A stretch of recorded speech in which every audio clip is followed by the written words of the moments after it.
The beginning of Octavian's invasion of Sicily had been defined by misfortune.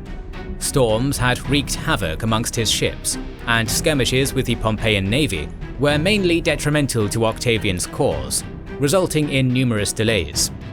However, Lepidus had successfully established a foothold in the west of Sicily, and the appointment of Agrippa as overall commander of the expedition had resulted in a turn of fortune for Octavian, with the Caesarian forces securing their first significant naval victory at Mylae.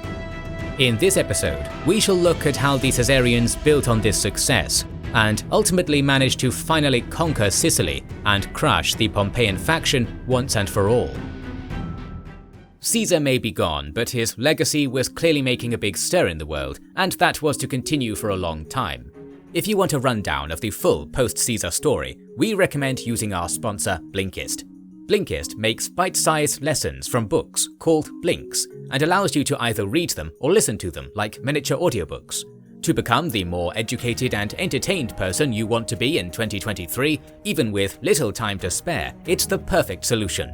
For history fans, there are loads of history books to digest through Blinkist, and we'd like to recommend 10 Caesars by Barry Strauss, which will give you brief insight into the life and legacy of the most important Roman rulers of the imperial period, all in less than half an hour. Or is 10 Caesars not enough? They've also got 12 Caesars, focusing on the man himself and his successors, released by Suetonius in the year 121, a very different perspective.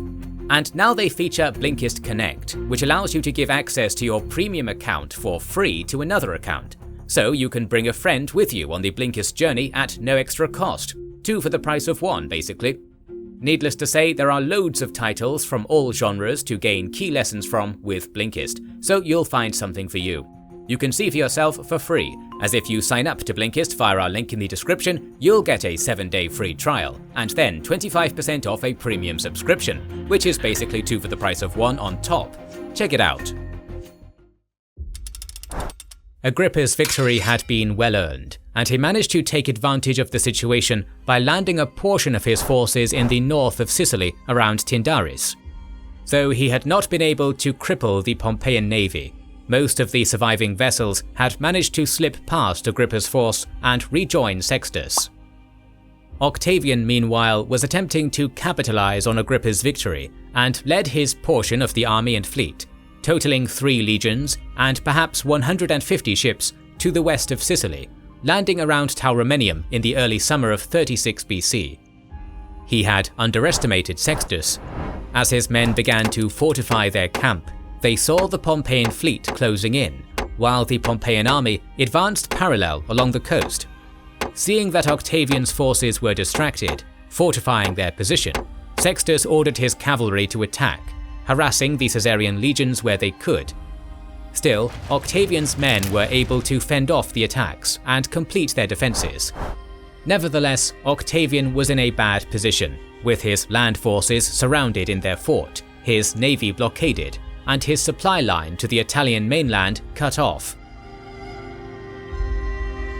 Recognizing that the situation would be unwinnable without a secure supply line, Octavian assigned Cornificius, a man who had distinguished himself under Caesar, as commander of the land forces.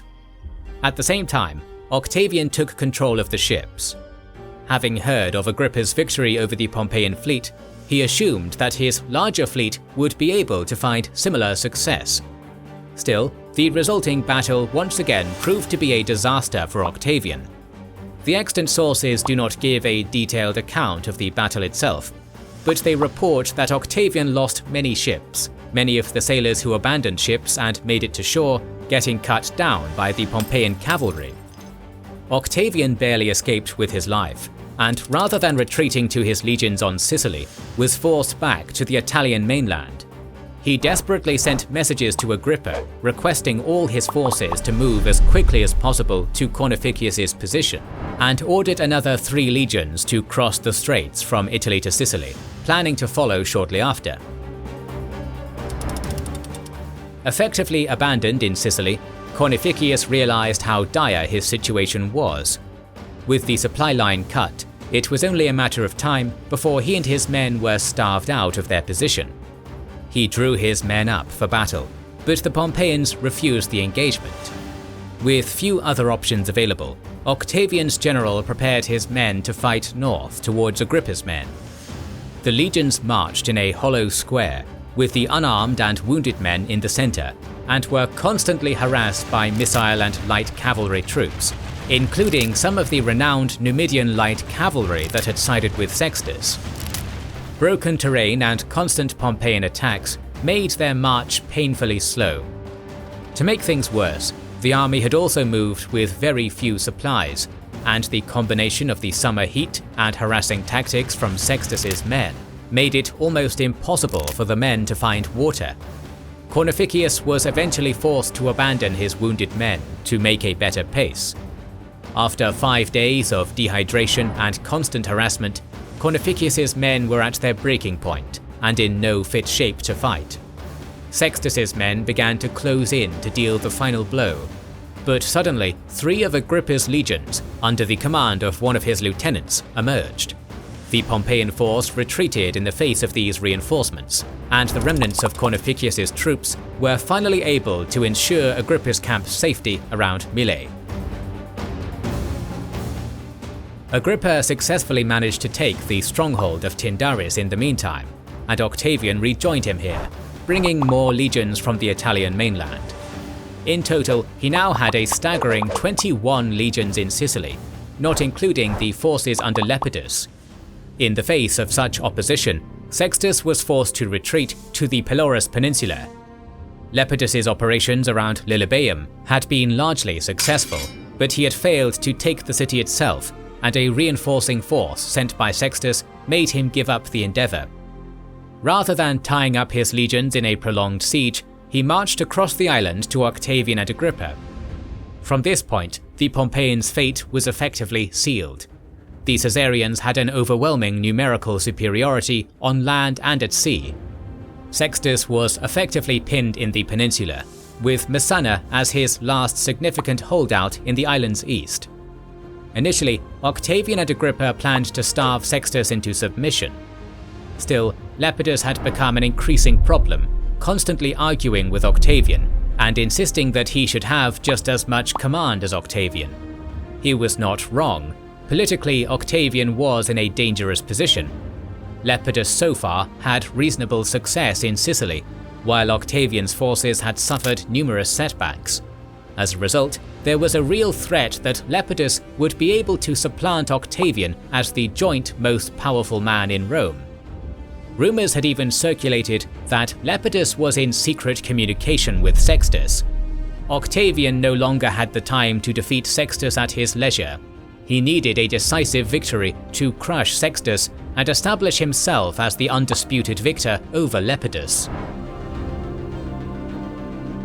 In order to achieve this, Octavian and Agrippa began increasing the amount of pressure on Sextus's position, Octavian taking any towns that continued to supply the Pompeians, while Agrippa maintained a blockade at sea. With time running out, Sextus had no choice but to draw his navy out for battle, hoping to break Agrippa's fleet and open up a route for supplies and retreat. The two fleets, roughly equal in size at approximately 300 ships, met just off the coast of Naulochus. Sextus had learnt much from his navy's previous engagement at Mylae, increasing the size of his ships to match the larger Caesarian ones. Agrippa, however, had made his own adaptations, inventing a new kind of weapon, the harpax.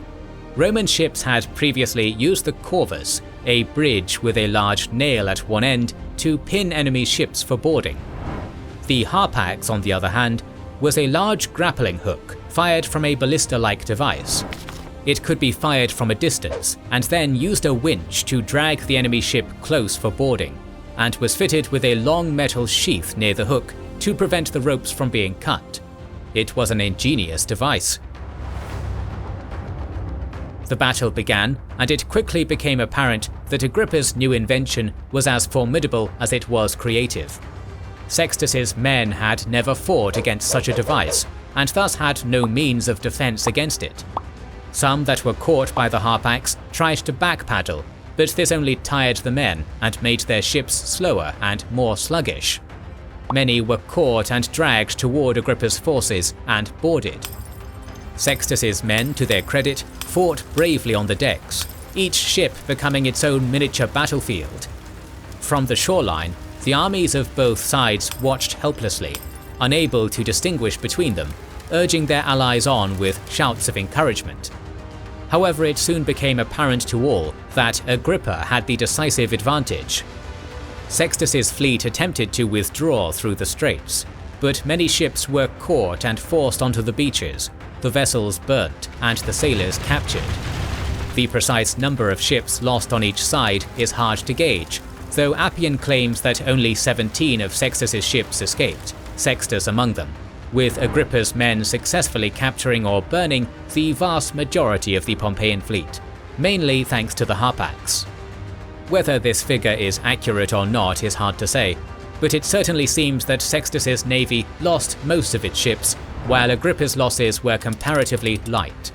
It had been Agrippa's finest hour so far, and had given Octavian the clear victory he so badly needed. In the immediate aftermath, Sextus fled to Messana, abandoning his army in the area. Leaderless, they quickly surrendered to Octavian. Sextus recalled the 8 legions around Lilybaeum, seemingly intending to make a stand with them around Messana. However, before they arrived, more and more of Sextus's inner circle began to defect, and Sextus abandoned the island of Sicily with his family, sailing in secrecy to Antoni, hoping that he would find safety there in recompense for Sextus having given sanctuary to Antony's mother in the past. The Pompeian legions that arrived in Messana found themselves leaderless and were quickly besieged by the Caesarian armies under the command of Lepidus and Agrippa.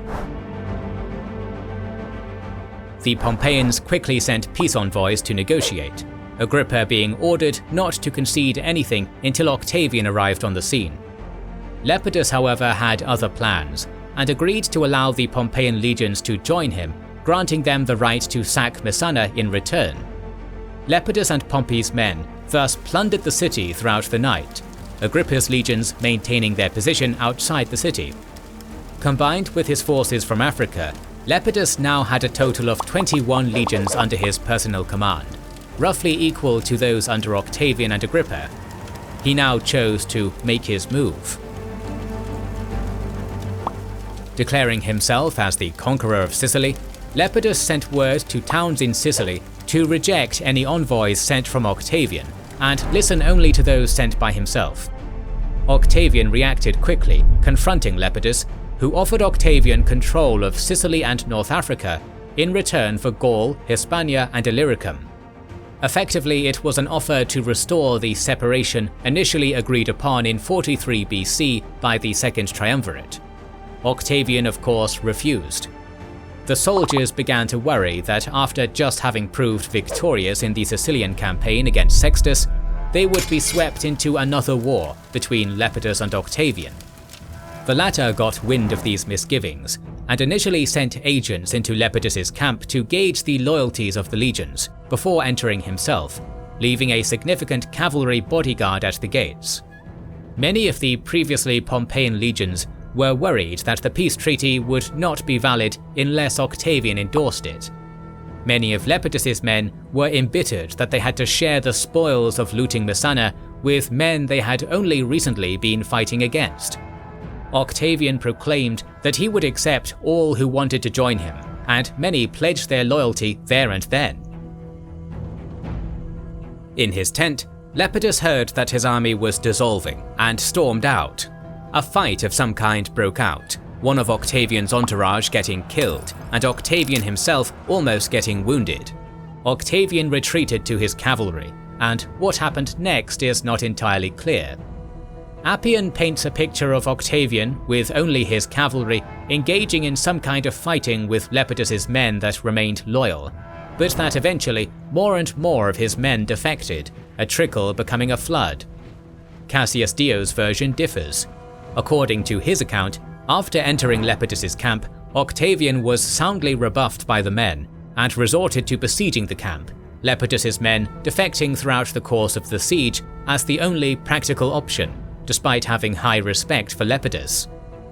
Effectively, One version has Octavian's power of personality convincing droves of men to his side, with an incompetent Lepidus being unaware of what was going on and losing almost all his legions after a short scuffle with Octavian, while the other has Octavian needing to effectively force Lepidus's men to join him through the threat of siege. Octavian, a master propagandist, managed to heavily control the narrative following the end of the Civil War.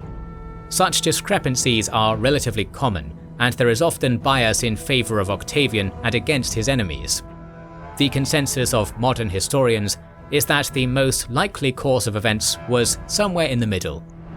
Octavian marched into the camp with his bodyguard, managing to win over some men, but the majority stayed loyal to Lepidus.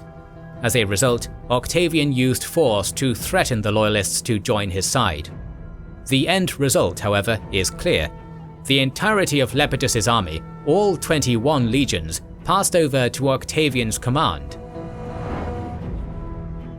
This was in effect the end of Lepidus's career.